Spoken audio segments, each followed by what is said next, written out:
Hi viewers, welcome back to Easy English with Manjunath channel. Last class you learnt about modal verb can and could. Today I am going to teach you about modal verb may. Let us learn what is may, where can we use may, and what are the different contexts can we use may in sentences. Before that, who has not subscribed my channel, please subscribe and say to all your friends. Let's dive into the video. Modal verb may. May is used to express possibility, permission, wishes and purpose. May ಅನ್ನೋ ರೀತಿಸೂಚಕ ಕ್ರಿಯಾಪದವನ್ನು ಸಾಧ್ಯತೆ, ಅನುಮತಿ, ಹಾರೈಕೆ ಮತ್ತು ಉದ್ದೇಶಗಳನ್ನು ವ್ಯಕ್ತಪಡಿಸಲು ಉಪಯೋಗಿಸಲಾಗುತ್ತದೆ. ಅಂದರೆ ಮೇ ಅನ್ನೋದು ಇದೊಂದು ಮಾಡೆಲ್ ವರ್ಬ್ ಆಗಿದ್ದು, ಇದು ಅನುಮತಿ, ಹಾರೈಕೆ ಮತ್ತು ಉದ್ದೇಶಗಳನ್ನು ವ್ಯಕ್ತಪಡಿಸಲು ನಾವು ವಾಕ್ಯಗಳಲ್ಲಿ ಮೇ ಅನ್ನೋ ಒಂದು ರೀತಿ ಸೂಚಕ ಕ್ರಿಯಾಪದವನ್ನು ಉಪಯೋಗಿಸುತ್ತೇವೆ. Let's learn one by one. ಇವಾಗ ಮೇ ಅನ್ನೋ ಮಾಡೆಲ್ ವರ್ಬನ್ನು ಒನ್ ಬೈ ಒನ್ ಕಲಿಯೋಣ ಬನ್ನಿ. First usages of may. May to express possibility. May ಅನ್ನೋ ಒಂದು ಮಾಡೆಲ್ ವರ್ಬನ್ನು ಪಾಸಿಬಿಲಿಟಿಯನ್ನು ವ್ಯಕ್ತಪಡಿಸಲು ಅಂದರೆ ಸಾಧ್ಯತೆಯನ್ನು ವ್ಯಕ್ತಪಡಿಸಲು ನಾವು ಮೇ ಅನ್ನೋ ಒಂದು ಮಾಡೆಲ್ ವರ್ಬನ್ನು ವಾಕ್ಯಗಳಲ್ಲಿ ಉಪಯೋಗಿಸಿ ವಾಕ್ಯಗಳನ್ನು ರಚನೆ ಮಾಡುತ್ತೇವೆ. ಫಾರ್ ಎಕ್ಸಾಂಪಲ್, ಸೆಂಟೆನ್ಸ್ ಸ್ಟ್ರಕ್ಚರ್ ಹೆಂಗಿರುತ್ತೆ ಮೊದಲು ನೋಡೋಣ ಬನ್ನಿ. Structure of sentence: subject plus may plus V1 form of the verb ಅಂದರೆ base form of the verb. ಫಸ್ಟ್ಗೆ ಸಬ್ಜೆಕ್ಟ್ ಅಂದರೆ ಆ್ಯಕ್ಷನ್ ಪರ್ಫಾರ್ಮರ್, ಯಾರು ಆ್ಯಕ್ಷನ್ ಮಾಡ್ತಾ ಇದ್ದಾರೆ ಅವರು ತಗೊಳ್ಬೇಕು. For example I, he, we, she, it ಹೆಸರುಗಳನ್ನು ಯಾವುದು ಬೇಕಾದರೂ ತೊಗೋಬೋದು. ಅದರ ನಂತರ ಮೇ ಹಾಕಬೇಕು. ನಂತರ V1 form of the verb ಅಂದರೆ base form of the V1 verb ಹಾಕಬೇಕು. ಪ್ರೆಸೆಂಟ್ ಶೇಪ್ ಆಫ್ ದಿ ವರ್ಬನ್ನು ಹಾಕಿ ಸೆಂಟೆನ್ಸನ್ನು ರಚನೆ ಮಾಡಬೇಕು. Look at the example, you can understand. It may rain today. ಇಂದು ಮಳೆ ಬರಬಹುದು. ಇಟ್ ಮೇ ರೇನ್ ಟುಡೇ ಅಂದರೆ ಕ್ಲೌಡಿ ಕ್ಲೈಮೇಟ್ ಇರುತ್ತೆ ಅಲ್ವಾ, ಆ ಟೈಮಲ್ಲಿ ನಾವು ಸಾಧ್ಯತೆ, ಪಾಸಿಬಿಲಿಟಿಯನ್ನು ಹೇಳೋ ಸಲುವಾಗಿ ಈ ರೀತಿಯಾಗಿ ಹೇಳ್ಬೋದು. ಇಟ್ ಮೇ ರೇನ್ ಟುಡೇ, ಇವತ್ತು ಮಳೆ ಬರಬಹುದು. ಬಹುದು ಅನ್ನೋ ಒಂದು ಮೀನಿಂಗನ್ನು ಮೇ ಇಲ್ಲಿ ಕೊಡ್ತದೆ. ಬಹುದು ಅಂದರೆ ಏನು? ಪಾಸಿಬಿಲಿಟಿ, ಸಾಧ್ಯತೆ, ಪ್ರೊಬ್ಯಾಬಿಲಿಟಿ, ಪಾಸಿಬಿಲಿಟಿ, ಸಾಧ್ಯತೆಯನ್ನು ಹೇಳ್ತಾ ಇದೆ. Look at the second example. My friend many reach Bengaluru tomorrow. My friend May reach Bangalore tomorrow. ನನ್ನ ಗೆಳೆಯ ನಾಳೆ ಬೆಂಗಳೂರಿಗೆ ತಲುಪಬಹುದು. ನನ್ನ ಗೆಳೆಯ ಬೆಂಗಳೂರಿಗೆ ನಾಳೆ ತಲುಪಬಹುದು. ಮೇ ರೀಚ್ ಟುಮಾರೋ, ಇಲ್ಲೂ ಕೂಡ ಸಾಧ್ಯತೆ, ತಲುಪಬಹುದು, ತಲುಪದೇ ಇರಬಹುದು. ಟೋಟಲಾಗಿ ನಾವು ಇಲ್ಲಿ ಪ್ರೊಬ್ಯಾಬಿಲಿಟಿ, ಪಾಸಿಬಿಲಿಟಿ, ಸಾಧ್ಯತೆ ಅನ್ನು ವ್ಯಕ್ತಪಡಿಸ್ತಾ ಇದ್ದೀವಿ, ಈ ವಾಕ್ಯದಲ್ಲಿ ಹೇಳ್ತಾ ಇದ್ದೀವಿ. ಇನ್ನೊಂದು ಎಕ್ಸಾಂಪಲ್ ನೋಡಿ. C may be done Har homework. ಅವಳ ಹೋಮ್ವರ್ಕ್ ಮಾಡಿರಬಹುದು. ಮಾಡಿದಳ ಬಿಟ್ಟಿದ್ದಳ ಗೊತ್ತಿಲ್ಲ, ಮಾಡಿರಬಹುದು. ಸಾಧ್ಯತೆಯನ್ನು ವ್ಯಕ್ತಪಡಿಸ್ತಾ ಇದ್ದೀವಿ. ಅದೇ ರೀತಿಯಾಗಿ ಇನ್ನೊಂದು ಎಕ್ಸಾಂಪಲ್ ನೋಡಿ. ಮಹೇಶ್ ಮೇ ಮೀಟ್ ಮೀ ನಾವ್. ಇವಾಗ ಮಹೇಶ್ ನನ್ನನ್ನು ಭೇಟಿಯಾಗಬಹುದು ಅಂದರೆ ಸಾಧ್ಯತೆ ತೋರಿಸ್ತಾ ಇದೆ. ಇನ್ನೊಂದು ಎಕ್ಸಾಂಪಲ್ ನೋಡಿ. Shopkeeper May open his shop. Shopkeeper ಈಗ ಅವನ ಶಾಪ್ ತೆರೆದಿರಬಹುದು. ಸಾಧ್ಯತೆಯನ್ನು ವ್ಯಕ್ತಪಡಿಸೋಕ್ಕೆ ನಾವು ಮೊದಲೇ ಒಂದು ಕಾಂಟೆಕ್ಸ್ಟಲ್ಲಿ ಮೇ ಅನ್ನೋ ಒಂದು ಮಾಡೆಲ್ ವರ್ಬನ್ನು ಉಪಯೋಗಿಸುತ್ತೇವೆ. Let's learn second usages of model verb may. May is use to give permission. ಎರಡನೇ ಒಂದು ಕಾಂಟೆಕ್ಸ್ಟಲ್ಲಿ ಮೇ ನಾವು ಪರ್ಮಿಷನ್ ಅಂದರೆ ಅನುಮತಿ, ಪರವಾನಗಿಯನ್ನು ಕೊಡಲು ನಾವು ವಾಕ್ಯದಲ್ಲಿ ಬಳಸುತ್ತೇವೆ. Let's learn example, you can understand in better way. ಉದಾಹರಣೆಯ ಮುಖಾಂತರ ಇನ್ನೂ ಚೆನ್ನಾಗಿ ತಿಳಿದುಕೊಳ್ಳೋಣ ಬನ್ನಿ. ಯು ಮೇ ಗೋ ಸ್ಕೂಲ್ ನಾವ್. ಇವಾಗ ನೀನು ಶಾಲೆಗೆ ಹೋಗಬಹುದು. I am giving permission. ಇಲ್ಲೇನು ಮಾಡ್ತಾ ಇದೆ? ನಾನು ಪರ್ಮಿಷನ್, ಅನುಮತಿಯನ್ನು ಕೊಡ್ತಾ ಇದ್ದೀನಿ. ಎಷ್ಟು ದಿನ ಕೊಟ್ಟಿರಲಿಲ್ಲ, ಇವಾಗ ನೀನು ಹೋಗ್ಬೋದು. ಅವ್ರ ಹೆಲ್ತ್ ಏನೋ ಅಪ್ಸೆಟ್ ಆಗಿರುತ್ತೆ, ನಿನ್ನ ಸ್ಕೂಲ್ಗೆ ಹೋಗಬಾರ್ದು ಅಂತ ಹೇಳಿದ್ವಿ. ಇವಾಗ ಅವ್ರ ಹೆಲ್ತು ಕ್ಯೂರ್ ಆಗಿದೆ, ಅದಕ್ಕೋಸ್ಕರ ಯು ಮೇ ಗೋ ಸ್ಕೂಲ್ ನಾವು ಇವಾಗ ಶಾಲೆಗೆ ಹೋಗ್ಬೋದು. ಈ ಥರ ಪರ್ಮಿಷನನ್ನು ಕೊಡ್ತಾಯಿದ್ವಿ. ಸೆಕೆಂಡ್ ಎಕ್ಸಾಂಪಲ್ ನೋಡಿ, all students may go to play games ನಾವು.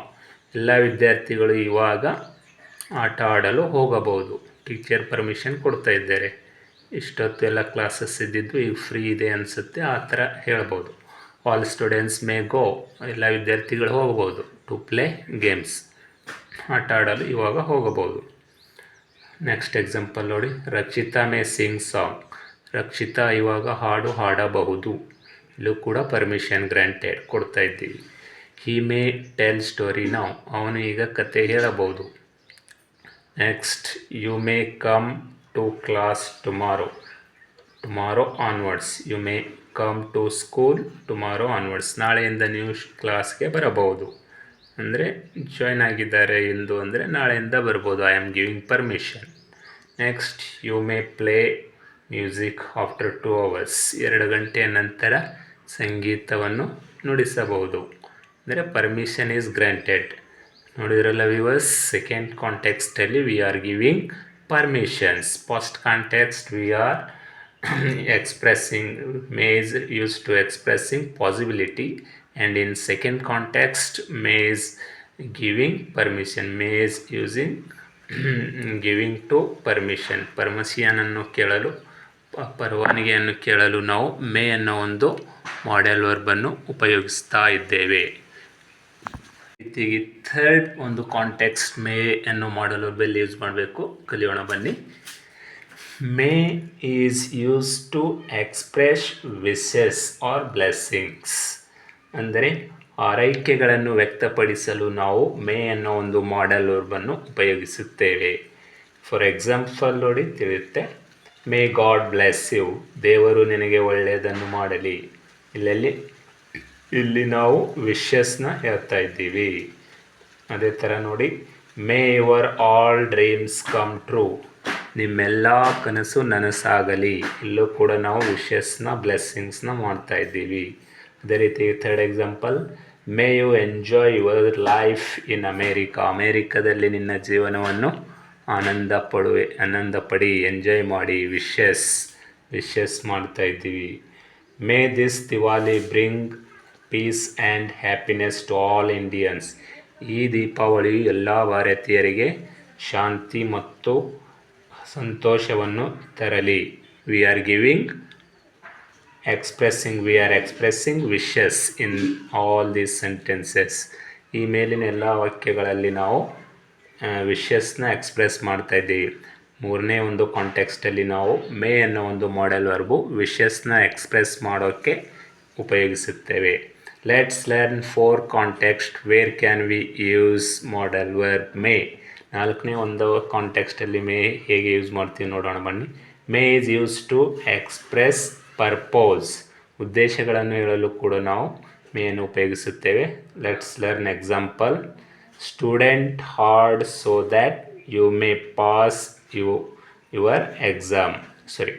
Study hard so that you may pass your exam. ಚೆನ್ನಾಗಿ ಕಷ್ಟಪಟ್ಟು ಓದಿದರೆ ಎಕ್ಸಾಮನ್ನು ಪಾಸ್ ಆಗಬಹುದು. ಇಲ್ಲೇನು ಮಾಡ್ತಾ ಇದ್ದೀವಿ, ನಮ್ಮ ಪರ್ಪೋಸ್ನ ಹೇಳ್ತಾ ಇದ್ದೀವಿ. ನೆಕ್ಸ್ಟ್ ಎಕ್ಸಾಂಪಲ್ ನೋಡಿ, they move to Australia so that they may find better opportunities. ಅವರು ಆಸ್ಟ್ರೇಲಿಯಾಕ್ಕೆ ಹೋದರು, ಸೊ ಅದಕ್ಕೋಸ್ಕರ ಅಲ್ಲಿ ಅವರಿಗೆ ಅತ್ಯುತ್ತಮವಾದ ಅವಕಾಶಗಳನ್ನು ಸಿಗಬಹುದು.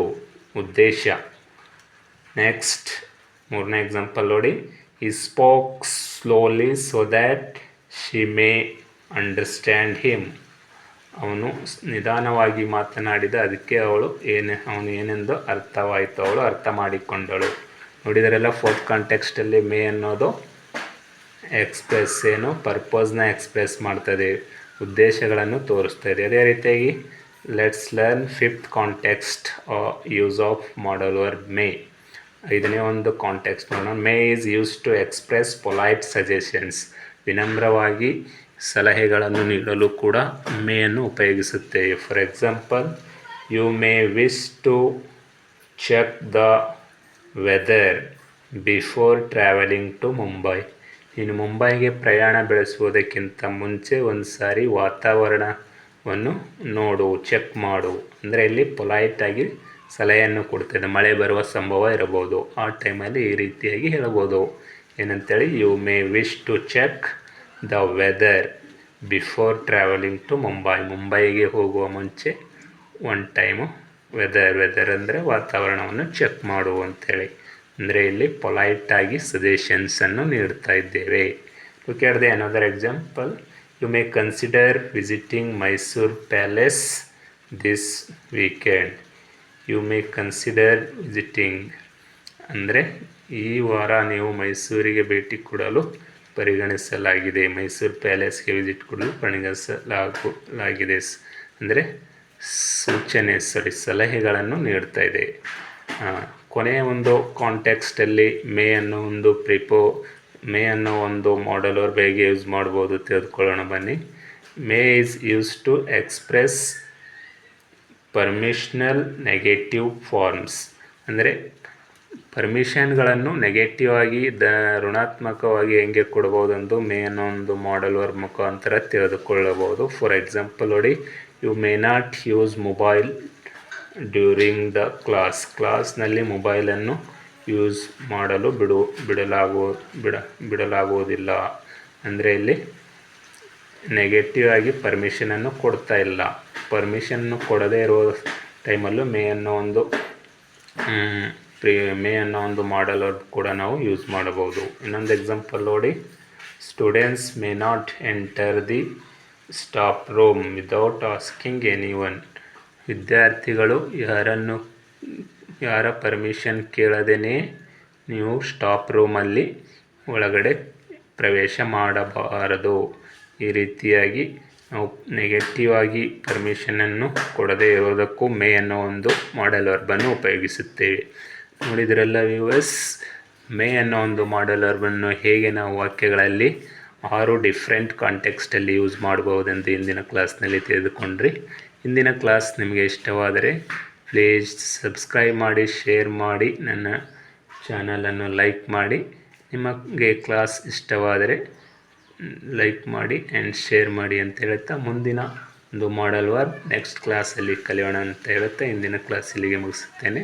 Thank you for watching my class.